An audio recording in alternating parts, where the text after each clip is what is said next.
Nama stasiun Jakarta kemudian berganti menjadi Jakarta Kota saat adanya perubahan ejaan bahasa Indonesia pada 1972. KRL dan lokomotif listrik peninggalan Belanda pun akhirnya digantikan setelah digunakan selama hampir 50 tahun. Hal ini dengan adanya KRL baru produksi Jepang mulai 1976. Perhentian baru di Tebet, Cawang, Pondok Terong, dan Kebon Pedes juga sudah dibuka pada masa ini. Namun dengan terus meningkatnya jumlah penduduk dan kepemilikan kendaraan bermotor, ada banyaknya perlintasan sebidang di pusat kota, kini sudah membuat kemacetan menjadi semakin buruk. Sama seperti zaman Belanda, pemerintah pun memutuskan untuk mengangkat kembali rencana pembangunan lintas Jakarta-Manggarai untuk dijadikan jalur layang. Realisasinya kemudian dipercepat dengan adanya keluhan dari Presiden Soeharto yang kerap kali juga ikut terjebak kemacetan di perlintasan itu. Perencanaan proyek ini pun dimulai pada 1980 dengan dilakukannya kerjasama bersama pemerintah Jepang melalui Japan International Cooperation Agency atau JICA. Kerjasama ini juga meliputi pembangunan jalur ganda antara Manggarai hingga Depok yang dimulai pada 1983, serta termasuk pembangunan stasiun baru bernama Depok Baru yang dibuka pada 1988. Selain itu, perhentian baru juga dibuka untuk melayani Universitas Indonesia pada 5 September 1987. Pembangunan jalur layang sendiri baru dimulai pada April 1986. Jalur baru dibangun di sisi timur jalur lama dan juga menjadi salah satu proyek pertama di Indonesia yang menggunakan metode konstruksi precast girder, di mana bagian-bagian jembatan dicetak terlebih dahulu di area pabrik khusus, yang kemudian dikirim ke lokasi konstruksi untuk diangkat dan disambungkan oleh alat launcher. Bangunan stasiun baru yang lebih besar dan bertingkat juga didirikan untuk menggantikan bangunan-bangunan stasiun lama. Di antara stasiun Sawah Besar dan Pintu Air, rel sementara bahkan harus dibangun di atas kanal. Hal ini dikarenakan jalur layangnya akan menggunakan lahan yang digunakan oleh jalur lama. Jalur layang antara Jakarta Kota hingga Manggarai ini pun akhirnya resmi digunakan mulai 5 Juni 1992. Stasiun baru di Mangga Besar dan Jayakarta dibuka, sementara stasiun Pintu Air keberadaannya digantikan oleh stasiun Juanda. Pada awalnya, jalur layang hanya digunakan oleh KRL serta kereta api Parahyangan saja. Hingga akhirnya, seluruh lalu lintas kereta api pun dialihkan ke jalur baru pada 1993. Sebelumnya pada Agustus 1990, layanan baru yang bernama Pakuan Express diluncurkan. Dalam perjalanannya di rute Jakarta-Bogor, kereta ini hanya berhenti di stasiun Gambir saja, serta menggunakan rangkaian KRL dan KRD yang interiornya dimodifikasi dengan kursi kelas bisnis dan eksekutif. KRL kelas eksekutif sendiri digunakan oleh Presiden Soeharto pada acara peresmian jalur layang Jakarta Kota Manggarai. Jalur ganda antara Manggarai hingga Depok sendiri akhirnya diresmikan pada 25 Juli 1992. Namun pada 2 November 1993, dua KRL terlibat dalam sebuah kecelakaan, di mana bertabrakan di antara stasiun Depok dan Pondok Terong. 20 orang pun menjadi korban pada peristiwa nahas itu. Kejadian tersebut terjadi di bagian jalur yang masih berupa jalur tunggal. Karena pembangunan jalur ganda antara Depok hingga Bogor sendiri baru saja dimulai. Setelah kejadian tersebut, pembangunannya pun dipercepat. Hingga akhirnya jalur ganda antara Depok hingga Bogor pun selesai dikerjakan pada November 1996. Namun stasiun Pondok Terong dan Kebon Pedes harus ditutup setelah bangunannya harus digusur untuk pembangunan jalur baru. Pada akhir 1990-an, seluruh stasiun di antara Manggarai hingga Bogor direnovasi dengan peron tinggi dan kanopi, serta beberapa stasiun seperti Citayam, Bojonggede, dan Cilebut mendapat bangunan baru dengan desain uniknya yang memiliki atap melengkung. Stasiun baru di Universitas Pancasila, Tanjung Barat, dan Pasar Minggu Baru juga dibuka. Pada 1997, jalur baru dari stasiun Citayam menuju ke Nambo diresmikan. Jalur ini awalnya akan dihubungkan hingga ke Serpong dan Cikarang. Namun adanya krisis moneter membuat pembangunannya tidak dilanjutkan.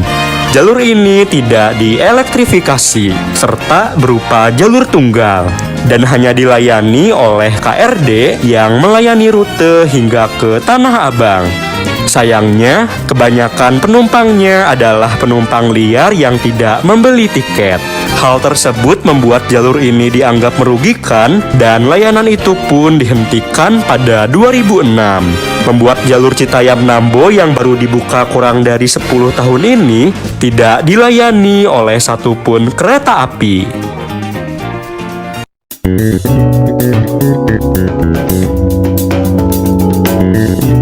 Mulai 2 Juli 2011, seluruh layanan KRL disamaratakan menjadi berhenti di setiap stasiun, di mana seluruh layanan KRL Express yang saat itu terdiri dari Pakuan Express, Depok Express, dan Bojonggede Express dihapuskan. Tidak lama setelah itu, pada 5 Desember 2011, layanan KRL yang tadinya memiliki 37 rute yang berbeda diubah menjadi sebanyak 6 rute utama saja. Untuk jalur Jakarta Bogor, ada 3 rute yang melayani jalur ini, yaitu jalur merah yang melayani rute Jakarta Bogor, jalur biru yang melayani rute Jakarta Bekasi, dan jalur kuning yang melayani rute dari Bogor menuju Tanah Abang dan Jatinegara. Meski setelah Lebaran 2012, stasiun Gambir tidak lagi melayani penumpang KRL. Jalur Nambo pun akhirnya kembali dilalui kereta api dengan beroperasinya kereta angkutan barang mulai 4 Desember 2013.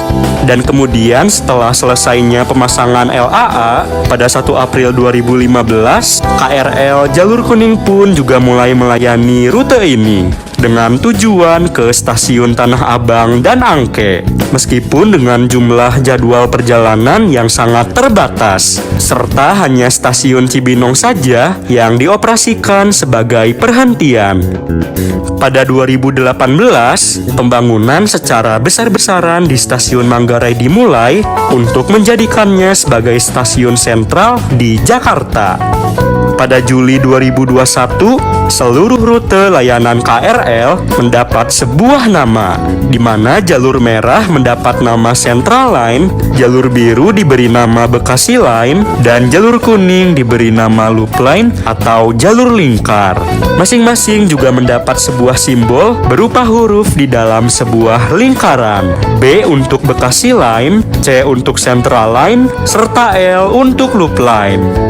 Pembangunan tahap 1 stasiun Manggarai kemudian selesai pada 2021, di mana pada 25 September, KRL Jalur Merah pun dipindahkan ke peron baru yang ada di lantai 3.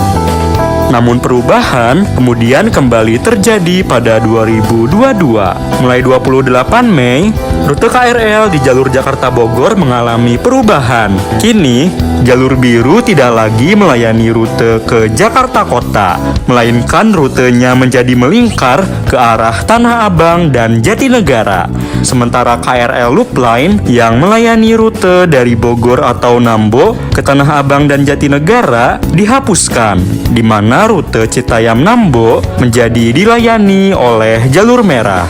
Dengan ini, artinya hanya ada satu saja rute layanan KRL di jalur Jakarta Bogor dan Nambo, yaitu jalur merah yang namanya juga diubah menjadi Bogor Line dengan simbol huruf B. Penumpang bisa transit di stasiun Manggarai untuk berpindah ke jalur biru yang namanya juga diubah menjadi Cikarang Line.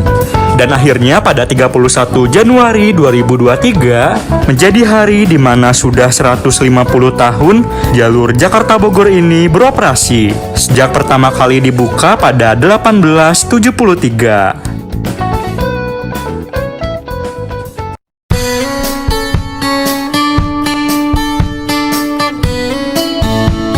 Jauh berbeda dengan dua jadwal perjalanan saja saat dibuka pada 1873, kini ada lebih dari 450 jadwal perjalanan KRL di jalur Jakarta Bogor dan Nambo setiap harinya, menjadikannya sebagai jalur KRL yang paling sibuk. Ditambah dengan kereta angkutan barang dan puluhan kereta jarak jauh menuju stasiun Gambir, jalur ini juga menjadi jalur kereta api tersibuk yang ada di Indonesia. Frekuensi KRL yang mencapai 5 menit sekali bahkan membuatnya mengalahkan layanan kereta metro seperti MRT Jakarta, LRT Jakarta, dan LRT Jabodebek.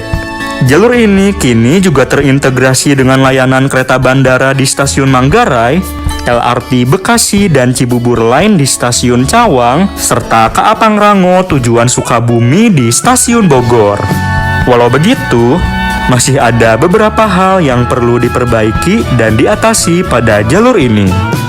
Meski kereta tujuan Bogor datang dalam setiap 5 menit, kereta yang dari Jakarta menuju ke Nambo hanya datang sekitar 1 jam atau bahkan 2 jam sekali saja. Hal ini mungkin bisa diatasi dengan membuat layanan di jalur Citayam Nambo menjadi terpisah, sehingga dapat memiliki jadwal yang lebih banyak dengan jumlah sarana yang sama. Jalur antara Jakarta Kota dan Manggarai juga masih harus berbagi bersama kereta jarak jauh yang menuju stasiun Gambir. Hal yang menjadi penyebab utama keterlambatan KRL di jalur ini setiap harinya. Walaupun hal ini akan segera teratasi setelah kebanyakan atau mungkin semua kereta jarak jauh keberangkatannya akan dipindahkan ke stasiun Manggarai setelah pembangunannya selesai. Di mana rencananya setelah itu juga stasiun Gambir pun akan dibuka kembali sebagai stasiun KRL. Stasiun Pondok Rajek di jalur Nambo pun juga kembali diaktifkan setelah hampir 20 tahun lamanya terbengkalai, yang juga tidak menutup kemungkinan jika stasiun Gunung Putri pun juga akan menyusul setelahnya. Integrasi pun juga akan terus bertambah, di mana dalam beberapa tahun yang akan datang, para penumpang akan dapat transit menuju MRT jalur utara selatan di Jakarta Kota, MRT jalur timur barat di Gondangdia, LRT jalur selatan di Manggarai, dan MRT jalur lingkar di Tanjung Barat. Stasiun Tanjung Barat dan Pondok Cina sendiri juga sedang dikembangkan sebagai transit-oriented development dengan kompleks apartemen yang bersebelahan dengan kedua stasiun ini. Serta tak lupa adalah rencana pembangunan stasiun baru bernama Sukaresmi untuk memecah kepadatan di stasiun Bogor dan Cilebut.